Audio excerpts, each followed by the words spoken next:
অনেকক্ষণ হয়ে গেছে, আমি আরুষকে খুঁজে পাচ্ছি না। আরু, এই আরু,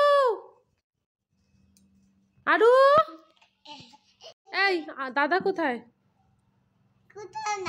কোথাও না মানে কোথায়? অনেকক্ষণ ধরে ওকে দেখছি না, কোথায় ও? এই আরু, তুই কোথায়? আরু,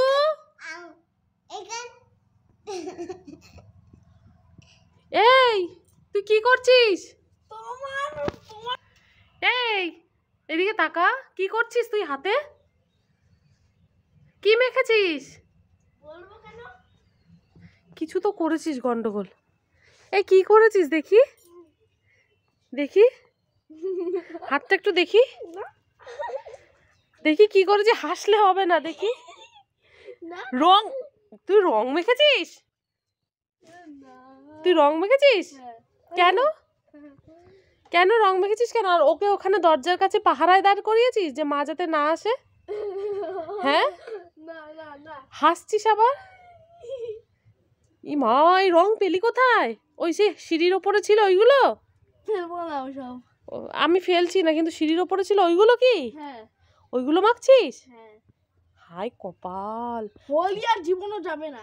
হোলি আর জীবন, তুই যা করছিস হোলি আর মনে হচ্ছে যাবে না আমাদের বাড়ি থেকে।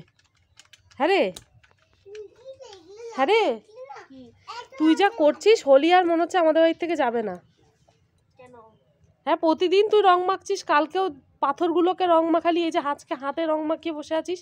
ওইভাবে উঠবে না, ওই হাতে ও হাত ধুয়ে আয়, ক্রিম মাখবি হাতের মধ্যে, তারপরে দেখবি উঠে যাবে। এই দুষ্টু মেয়ে, এই দুষ্টু মেয়ে তাকা। আমি যখন জিজ্ঞেস করলাম দাদা কোথায়, তুই বললি যে আমি জানি না। হ্যাঁ, কি দাদাকে বডিগার্ড হয়ে কাজ করছো তুমি? হ্যাঁ, কি হলো? তুমি দাদার বডিগার্ড হয়ে কাজ করছো? দাঁড়া তো, ধরতো ধরতো, তুমি দাদার বডিগার্ড হয়ে কাজ করছো? দুষ্টু মেয়ে, চলো এবার খেয়ে নেবা।